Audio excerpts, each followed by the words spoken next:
جنگ اپنے 15ویں روز میں داخل ہو گئی ہے۔ امریکہ اور ایران کی ایک دوسرے پر کارروائیاں بھی جاری ہیں اور ایک دوسرے کو دھمکیاں میں پیغامات بھی دیے جا رہے ہیں۔ ساتھ ہی اس کشیدگی کو ختم کرنے کے لیے ٹرمپ اور پیوٹن کے جو کچھ دنوں پہلے بات ہوئی تھی فون کے اوپر، اس کی بھی کچھ ڈیٹیلز سامنے آئی ہیں، اور ساتھ ہی ہم ایک نظر ڈالیں گے پاکستان اور افغانستان کی موجودہ صورتحال کے اوپر۔ میں ہوں ڈاکٹر عروہ الہی اور میرے ساتھ موجود ہیں حبیب اکرم۔ حبیب صاحب، ابھی جزیرہ خارق جو کہ سب سے بڑا جزیرہ ہے آئل کا ایران کا، اس کے اوپر امریکہ نے B-2 بمبار وغیرہ کے تھرو حملہ بھی کیا، اور ساتھ میں امریکہ نے یہ بھی دعویٰ کیا کہ ہم نے تمام دفاعی جو پوسٹس تھیں ان کو تباہ کر دیا، اور ایسا لگ رہا ہے کہ مطلب جنگ جو ہے وہ مزید اب کشیدگی کا مطلب رخ اختیار کر رہی ہے۔ جہاں تک خارق کا تعلق ہے تو یہ خارق وہ جزیرہ ہے جو دراصل آبنہ ہرمز کے شمال میں ہے، یعنی عراق اور کویت اور ایران کے قریب تر ہے، عراق کے بالکل سامنے ہے، اور دوسری طرف کویت کے ساحل کے بھی سامنے ہے۔ تو تقریباً 30 کلومیٹر کے فاصلے پر یہ وہ جزیرہ ہے جہاں پر ساری کی ساری تیل کی تنصیبات ہیں، اور یہاں پر جو ملٹری جو ٹارگٹس تھے جن کے بارے میں کہا جا رہا ہے وہ یہ تھے کہ یہاں پر جو بحری سے جو بارودی سرنگیں ہیں ان کا ذخیرہ تھا، یہاں پر کچھ نیول ایکٹیویٹی تھی، یہاں پر کچھ نیوی کے لیے اسلحہ جو بھی ضروری ہوتا ہے وہ رکھا گیا تھا۔ تو اس تمام آرسنل کو اور اس تمام ان تمام ڈیپوز کو کہا گیا کہ ہم نے نشانہ بنایا، ٹھیک ہے، لیکن ساتھ یہ دعویٰ کیا گیا ہے کہ یہاں پر جو تیل کی تنصیبات ہیں جتنی بھی ہیں، اور وہ بڑا ماڈرن ہے، یعنی تیل کی سپلائی کے حوالے سے جو پورا نیٹ ورک ہے وہاں پہ ٹی شیپ وہاں پر بنی ہوئی ہیں بندرگاہیں، یعنی بیک وقت کئی جہاز دونوں طرف لگ جاتے ہیں اور ان سے پائپوں کے ذریعے ان میں تیل بھرا جاتا ہے۔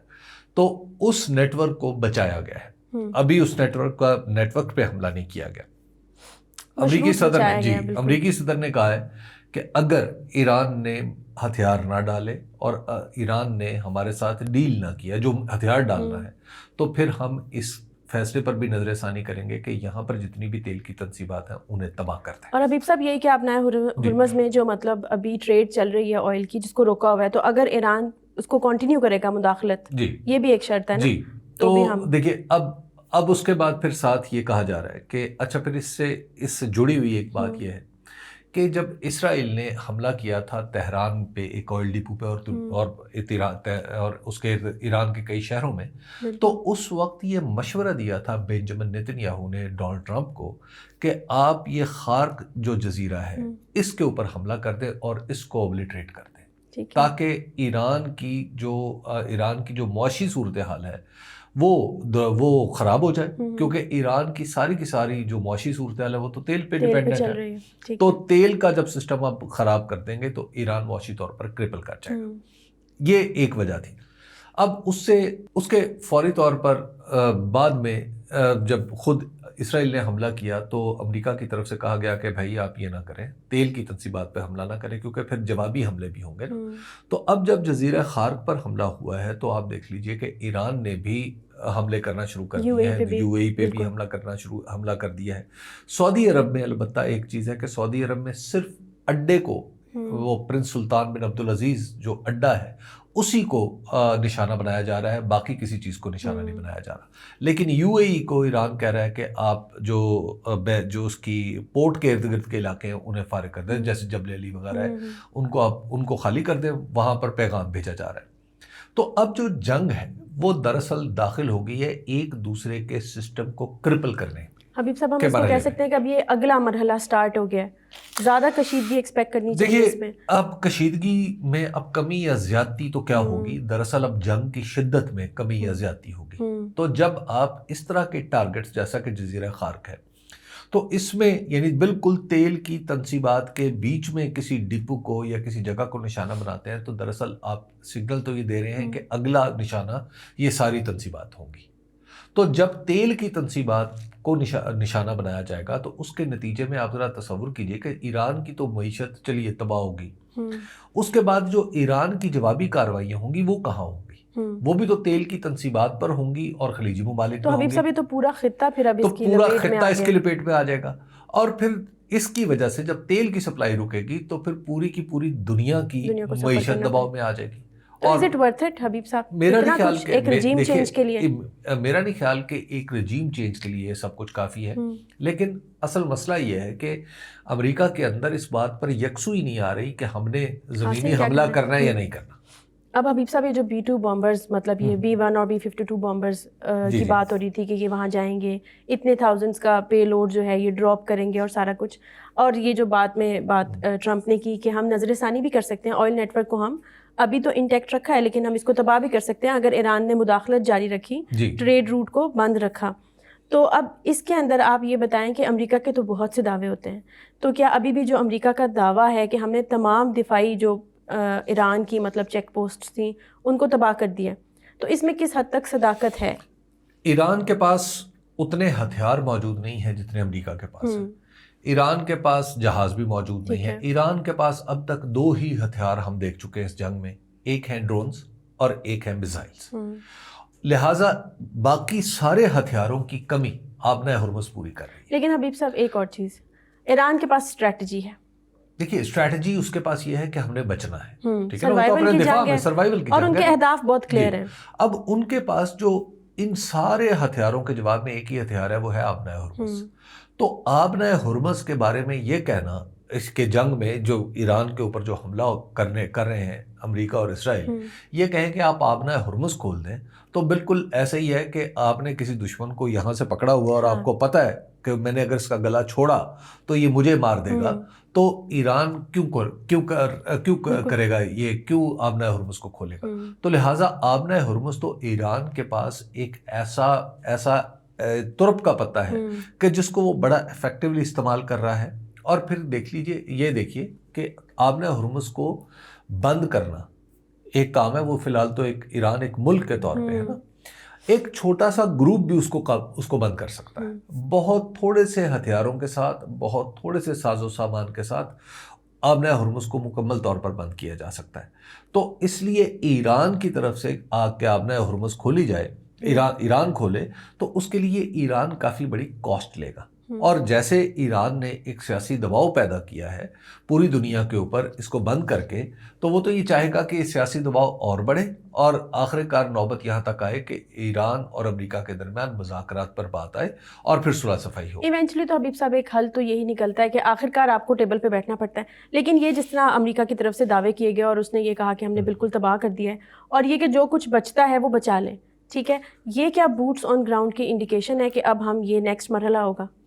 مجھے اب کچھ ایسا ہی لگنے لگا ہے. آپ دیکھیے کہ ایک طرف سے کچھ دن پہلے مسعود پزشکیان کی طرف سے ایک شرط آئی تھی کہ آپ ہمیں ریپریشن دیں، کہ ہمیں تاوان بھریں جتنا آپ نے نقصان کیا ہے. اور آج امریکہ کی طرف سے ایک شرط آ جاتی ہے امریکی صدر کی طرف سے کہ آپ ہتھیار ڈال دیں. تو اب یہ 2 شرطیں تو کلیئر ہو گئی، ٹھیک ہے. اور ان دونوں شرطوں کے درمیان ریکنسیلیشن کی کوئی صورت نہیں ہے. ان کا درمیانی راستہ اب میرا نہیں خیال بچا ہے. تو اس وجہ سے میں سمجھتا ہوں کہ اب شاید امریکہ کے اندر یہ سوچ پروان چڑھے گی اور تیزی سے چڑھے گی کہ زمینی حملہ کیا جائے. یہ جو خارق پر حملہ ہے، یہ بھی ایسا لگ رہا ہے کہ اس جزیرے کو اس طرح گھیر لیا جائے، یعنی اب جیسے آبنۂ ہرمز سے اگر کوئی باقی جہاز نہیں گزر پا رہا، تو اب ایران کا جہاز اس قابل نہ رہے کہ وہ وہاں سے گزر سکے، یا ایران کے پاس اس طرح آئل ہی نہ ہو کہ وہ آگے پوری ایران اب دنیا میں کوئی بھی جو جہاز ہے وہ آبنۂ ہرمز میں اگر آئے گا تو، اور ایران سے تیل خریدنے آئے گا، تو اس کو آبنۂ ہرمز سے گزر کے وہاں تک جانا پڑے گا، خارق تک. تو خارق میں اگر تیل ہی نہیں ملے گا اور خارق کو غیر محفوظ بنا دیا جائے گا، تو ایران کے اندر بھی ایران کی جو معیشت ہے وہ بھی متاثر ہو جائے گی. اور حبیب صاحب امریکہ تو مشہور ہے اس چیز کے حوالے سے کہ امریکہ تو where ever America is going it is going for the pursuit of oil. تو اب اگر آپ یہ بتائیں کہ حملے کی بھی مطلب قبضے کے بارے میں بھی باتیں ہو رہی ہیں کہ شاید امریکہ اس جزیرے پہ قبضہ ہی کر لے.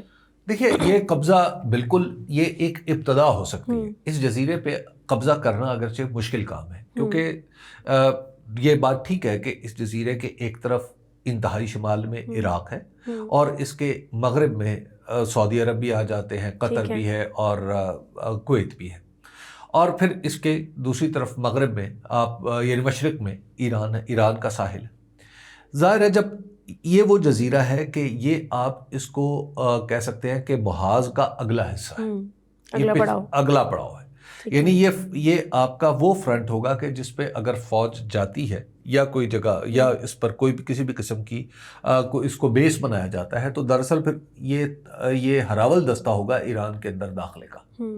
تو اب جو اس کو میں دیکھ رہا ہوں کہ آج جو خبریں آ رہی ہیں وہ یہ ہے کہ ایمفیبیس جو کشتیاں ہیں جو ساحلی علاقوں میں پانی کے اندر سے نکلتی ہیں اور ساحلی علاقوں تک یعنی اوپر چلتی رہتی ہیں، تو وہاں تک اگر ایمفیبیس بوٹس آ رہی ہیں، وہاں پہ مزید فوجی لائے جا رہے ہیں، B-52 بامبر یوز ہو رہے ہیں، اور دیگر جتنا ساز و سامان ہے اس کو مزید کمک پہنچائی جا رہی ہے، تو اس سے ایسا لگ رہا ہے کہ یہ جزیرہ یا تو اس جزیرے کو کرپل کرنا ہے کہ اس جزیرے کو اپنے ہتھیاروں کی زد میں لے کے اس کو قابل استعمال نہ رکھا جائے تاکہ ایران معاشی طور پر کرپل کرے، مزید کرپل ہو جائے، اور اس کے بعد پھر اگر ضرورت پڑے تو وہاں سے پھر داخل بھی ہوا جا سکے، یا وہاں پر یعنی اس جزیرے کو کی آڑ میں دوسری طرف اس کی مغربی سائڈ پہ کوئی کسی قسم کی امریکی اسٹیبلشمنٹ جو ہے اس کے ذریعے یا کوئی وہاں پر کشتیاں کھڑی کر دی جائے واٹ ایور، تو پھر آگے وہ جو بیس کے طور پہ استعمال۔ اچھا، تو حبیب صاحب خلیجی ریاستوں کا کیا رسپانس ہوگا پھر اس میں؟ وہ تو فوجی حکمت عملی کا سوال ہے۔ ابھی خلیجی ریاستیں اس ساری سچویشن کو کیسے دیکھیں گی؟ اگر مزید امریکہ اپنے آپ کو یہاں پہ ایک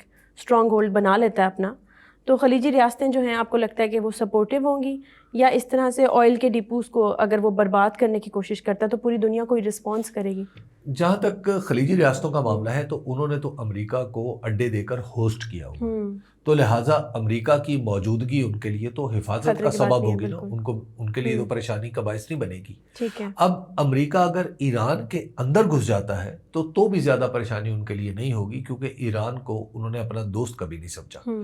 اب یہ تو مسئلہ امریکہ کا ہے کہ وہ ایران کے اندر گھستا ہے اور گھسنے کا فیصلہ کرتا ہے تو کب کرتا ہے۔ ٹھیک ہے، اب اگر ڈونلڈ ٹرمپ کا آج کا بیان دیکھیں تو وہ کہتے ہیں جو بچا ہے بچا لیں، ٹھیک ہے، وہ کہتے ہیں کہ ہم نے کوئی فوجی اہداف نہیں چھوڑے ایران کے اندر۔ تو جب آپ یہاں تک پہنچ جاتے ہیں تو اس کا مطلب یہ ہے کہ آپ یہ سمجھ رہے ہیں کہ فضائی کارروائیوں کی ضرورت اب کچھ کم ہو گئی۔ سب سے بڑا سوال یہی ہے کہ کیا امریکہ زمینی کارروائی کرے گا؟ تو اب جو مزید کمک وہاں پہ ڈاکٹر عروہ آ رہی ہے اس سے لگ رہا ہے کہ امریکہ اب زمینی کارروائی کے لیے ایک تیار ہے، اور جو ڈونلڈ ٹرمپ کے بیانات ہیں وہ امریکہ کے اندر رائے عامہ کو ہموار کرنے کی بھی کوشش ہے کہ ہاں ٹھیک ہے ہم انٹر ہو جائیں، یہ جنگ انڈیفینٹ بھی چل سکتی ہے، یہ جنگ کئی آگے بڑھ سکتی ہے۔ پہلے وہ کہا کرتے تھے کہ 1 ہفتہ، پھر انہوں نے کہا کہ 2 ہفتے، پھر انہوں نے کہا 3 ہفتے، اور اب وہ کہہ رہے ہیں کہ جناب انڈیفینٹ پیریڈ کے لیے۔ اچھا حبیب صاحب، ایک امپریشن تھا پوری دنیا میں قائم کیا جا رہا تھا ویسٹ کی طرف سے کہ جو ایران ہے اس کے پاس بڑے ہی محدود وسائل ہیں، اس کے پاس جو ہتھیار ہیں ان کی تعداد بڑی محدود ہے، لیکن اب ایران نے بھی ایک فوٹیج جاری کی انڈر گراؤنڈ فیسلٹی کی جس میں بڑے مطلب لامحدود ان کے پاس کوانٹٹی پڑی ہوئی ہے ڈرونز کی، اور وہ بھی اپنی ایک پریپیئرڈنس شو کر رہے ہیں کہ ہم بھی تیار ہیں آگے کسی جنگ کو اگر طویل مدتی ہوتی ہے۔ دیکھیے، وہ جو طویل مدتی جنگ ہے وہ تو اس طرح کی جنگ ہوگی جس طرح کی ہے ابھی چل رہی ہے کہ دونوں ملکوں کی جو بری افواج ہیں وہ اس میں حصہ نہیں لے رہی، دونوں ملکوں کی پریکٹیکلی نیوی بھی حصہ نہیں لے رہی۔ ایسا ہی ہے نا، اسٹیل ورسز اسٹیل کی تو کیفیت ہی نہیں آئی ابھی تک، راکٹ ورسز راکٹ۔ لیکن اب اس میں کس کو ایج حاصل ہوگا؟ اب ہوگا یہ کہ اگر تو جنگ کی کیفیت یہی رہتی ہے، یعنی زمینی افواج ایک دوسرے کے خلاف ایڈوانس نہیں کرتی، مثلا اس کیس میں امریکی افواج اگر ایران میں داخل نہیں ہوتی تو یس یہ جزیرہ بڑا، یہ جتنا بھی ذخیرہ ہے یہ بڑا افیکٹو ہوگا۔ اس کی وجہ ہے کہ جنگ تو دور دور رہ کے لڑی جا رہی ہے نا، بیونڈ ویژول رینج لڑی جا رہی ہے، بھائی ادھر سے میں نے پھینکنا ہے ادھر سے آپ نے پھینکنا، ہم ایک دوسرے کے ساتھ ابھی تک یہی لڑائی رکھے ہوئے اور انٹرسیپٹرز کی لڑائی ہے۔ لیکن جب فوج پہنچ جائے گی، زمین کے اوپر پہنچ جائے گی، تو اس کے بعد تو صورتحال بدل جائے گی نا، پھر وہاں پر یہ ہتھیار، پھر ان ہتھیاروں کی حفاظت ایک اہم مسئلہ بن جائے گی۔ ٹھیک، اچھا حبیب صاحب، اب کیونکہ جنگ بندی کی بات ہم کر رہے تھے تو کچھ دنوں پہلے ٹرمپ کی اور پیوٹن کی فون کال ہوئی تھی، اور ہم یہ بات کر رہے تھے کہ پہلے بھی جو پیوٹن ہے، ٹرمپ نے اسٹیٹمنٹ دی تھی نا کہ he wants to be of use, Putin جو ہے وہ کچھ کام آنا چاہتے ہیں اور جنگ کو بند کرنے کے لیے آفر کر رہے ہیں ایز اے پیس میکر۔ تو اب اس کی ڈیٹیلز سامنے آئی ہیں جس میں پیوٹن نے یہ آفر کی ہے کہ جو افزودہ یورینیم ہے جو کہ 60% ہے اور اس کو خطے سے نکالنا ہی اگر مقصود ہے تو آپ رشیا کے حوالے کر دیں، رشیا اس کو جو ہے وہ سنبھال لیتا ہے، تو وہ آفر تو ٹرمپ نے ریجیکٹ کر دی۔ دیکھیے ڈاکٹر عروہ، روس کو کسی بھی صورت یہ نہیں، امریکہ نہیں چاہے گا کہ وہ کوئی ثالث کے طور پر آگے آئے یا کوئی ضمانتی کے طور پر آگے آئے، یعنی گارنٹر کے طور پر آئے آگے۔ اس کی وجہ یہ ہے کہ امریکہ خود کو، اور امریکہ ایک ہیجمون بھی سمجھتا ہے نا، تو امریکہ یہ سمجھتا ہے کہ اس کے اور کسی دوسرے کے درمیان جس سے جب وہ جنگ لڑ رہا ہو. کوئی تیسرا فریق صلح صفائی نہیں کرا سکتا. اب یہ ان کا پرنسپل آف پالیسی ہے. تو اس وجہ سے کسی بھی ملک کو اگر اس میں شامل ہونا ہے تو وہ خود سے آفر کرے گا, تو امریکہ ایز آف ٹوڈے اس کو کبھی قبول نہیں کرے گا. ہاں, اگر امریکہ کسی ایسی پوزیشن میں پھنس جاتا ہے تو پھر وہ یقیناً دوسروں کو کہے گا کہ لیکن افزودہ یورینیم اگر روس کے پاس ہی رکھوا دی تو افزودہ یورینیم اگر آپ روس کے پاس رکھوا دیں وہ سیف تو رہے گا کہ روس کے پاس تو پہلے سے ایٹم بم ہے, 60-70 کلو 100 کلو 60% کا جو افزودہ یورینیم ہے وہ کتنا کافی ہو سکتا ہے. تو اس لیے یہ تو اس کو پرابلم نہیں ہے. اہم بات یہ ہے کہ وہ تو ایک جیسچر ہے نا, کہ اگر وہ روس اس میں آ جاتا ہے تو پھر تو روس ایک گارنٹی بھی بن جائے گا نا. تو اصل بات یہ ہے کہ دنیا کے اس سسٹم میں, یعنی جو امریکن ڈاکٹرائن ہے, امریکن فورن پالیسی ڈاکٹرائن ہے, اس میں یہ گنجائش نہیں ہے کہ دوسرا کوئی آئے اور وہ دونوں کے درمیان آ کے صلح کروا دے. مثلاً یہ کہنے کو تو بڑا آسان ہو سکتا ہے نا کہ آپ اور میں بھی چلیں, ہم امریکہ سے بھی کہیں, ہم چین کو بھی, ہم اس کو ایران کو بھی کہیں کہ دیکھو یار بیٹھ کے بات کر لیتے ہیں. ٹھیک ہے. امریکہ یہ نہیں چاہتا. امریکہ کسی ملک کو امریکہ کی کریڈیبلٹی بھی فی الحال ایٹ اسٹیک ہے. اگر ایران اپنے سروائیول کے لیے لڑ رہا ہے تو امریکہ جو اپنے ریپیوٹ کے لیے لڑ رہا ہے, جو ٹارنش ہو رہی ہے مسلسل ہر گزرتے دن کے ساتھ. اچھا, پاکستان اور افغانستان یہی جو آپ نے کہا نا ٹارنش ہو رہی ہے, اسی وجہ سے زیادہ خطرہ اس بات کا ہے کہ زمینی کارروائی شروع ہو جائے گی. بالکل, کیونکہ امریکہ کو اب کسی بھی حد تک جانا پڑے گا اس ریپیوٹ کو بچانے کے لیے. اچھا, پاکستان اور افغانستان کی بات کرتے ہیں کہ ابھی کل بھی افغانستان نے دعویٰ کیا تھا کہ پاکستان کے اوپر ڈرون اٹیکس کیے ہیں اور کچھ علاقوں کو نشانہ بنایا, اس میں کوہاٹ تھا, کوئٹہ اور راولپنڈی. تو کچھ ڈرون اسٹرائکس کی ہیں افغانستان نے, جو دعویٰ بھی کیا ہے, اور پاکستان کی ISPR نے بھی ایک پریس ریلیز جاری کی ہے کہ ہاں جی اٹیکس ہوئے تھے, ان کو ہم نے انٹرسیپٹ کر لیا اور کوئی ایز سچ نقصان نہیں ہوا. دیکھیے, جہاں تک ان اٹیکس کا معاملہ ہے نا, تو ہے تو یہ ریڈیمنٹری نیچر کے تھے. یعنی ایسا نہیں تھا کہ بہت ہائی فائی قسم کے جہاز تھے جو ڈرونز تھے اور وہ آئے. ISPR نے کہا ہے ہارڈ اینڈ سافٹ کل ٹیکنالوجی. یہ اب مسئلہ یہاں پہ دوسرا ہے. اس کا ایک پہلو تو یہ ہے, جیسے کہا کہ ان کے پاس ڈرونز اگر یہ تھے تو یہ تو کوئی پریشانی کی بات نہیں ہے. لیکن یہاں پر جو مسئلہ ہے اس کو دوسرے زاویے سے دیکھنا چاہیے. وہ یہ ہے کہ ایک کافی عرصے انہوں نے کچھ دن پہلے کہا تھا افغانستان نے کہ اگر کابل پر حملہ ہوگا تو ہم اسلام آباد پر حملہ کریں گے. ٹھیک ہے. ٹھیک. اب ان کے پاس جو کچھ تھا وہ چاہے بالکل چھوٹا سا تھا یا وہ کچھ امپورٹنٹ تھا, انہوں نے اسلام آباد اس کو پہنچانے کی کوشش کی ہے, اس کو استعمال کرنے کی کوشش کی ہے. تو ایک جہاز جو اسلام آباد افغانستان کی بہشت پر پہنچ گیا ہے, تو یہ ایک سگنیفیکنٹ بات ہے. دوسری بات یہ ہے کہ ابھی یہ بھی نہیں کہا جا سکتا کہ یہ افغانستان کی طرف سے یہ محض ایک حملے کی باقاعدہ کوشش تھی یا پاکستان کے دفاعی نظام کا حساب لگانا تھا. کیونکہ بعض اوقات اس طرح کے ٹیسٹ بھی تو کیے جاتے ہیں نا, کہ آپ اگلے کی پریپیئرڈنس ٹیسٹ کرتے ہیں, آپ دیکھتے ہیں کہ آپ اندازہ لگاتے ہیں کہ ان کے پاس کیا کچھ ہے اور یہ کس طریقے سے ڈرونز کو روکتے ہیں.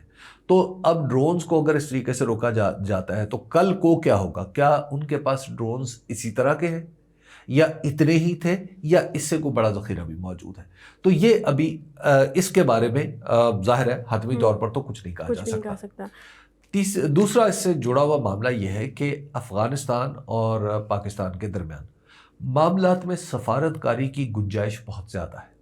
یعنی یہ کوئی ایران اور امریکہ کا معاملہ نہیں ہے کہ جس میں دونوں کی پوزیشنز ہیں وہ ریکنسائلیبل نہیں ہے. ٹھیک ہے, مشترکہ کوئی دوست نہ ہو جو بات چیت کروا سکے. بالکل, یہاں پر صورت اس طرح کی نہیں ہے. یہاں پر چین بھی موجود ہے, یہاں پر سعودی عرب بھی موجود ہے, قطر ہے, ترکی ہے, ایون روس ہے, خود امریکہ ہے, جو کئی یہ ممالک ہیں جو بیچ میں آ سکتے ہیں. تو دراصل پرابلم یہ ہو رہا ہے کہ امریکہ اور ایران کی وار نے پاکستان کے میڈیا, بلکہ ورلڈ میڈیا اور جو ورلڈ میڈیا پہ جو نیریٹیوز ہیں دراصل وہ اسی جنگ کے چل رہے ہیں, انہی دو فریقوں کے چل رہے ہیں. تو اس نیریٹیو نے اوور شیڈو کیا ہوا ہے اس یہ والی جنگ تھوڑی غیر اہم ہو گئی ہے, تھوڑی سی غیر اہم ہو گئی. یہ بہت چھوٹے اسکیل پہ ہے نا. تو آپ دیکھ لیجیے یوکرین اور رشیا کی وار بھی ہاں جی بیک گراؤنڈ میں overshadow چلی ہوگی، گئی بالکل. ہے، کیونکہ یہاں پر براہ راست امریکہ ہے اور ایران ہے، اور حبیب ان صاحب، دونوں کے پیچھے ایک وار آف نیریٹو پچھلے 45 سال سے چلتی ہے. اور یہاں پہ مور ایٹ اسٹیک بھی ہے حبیب جی، صاحب، یہ more at زیادہ stake بھی ہے. انٹینس ہے، اور ایونچولی تو مذاکرات ہی ہر مسئلے کا حل ہوتے ہیں. جنگیں تو صرف میوچلی اشورڈ ڈسٹرکشن ہی لے کے آتی ہیں. تو let's hope for the best. آج کے لیے اتنا ہی، آپ سے ملاقات ہوگی کل.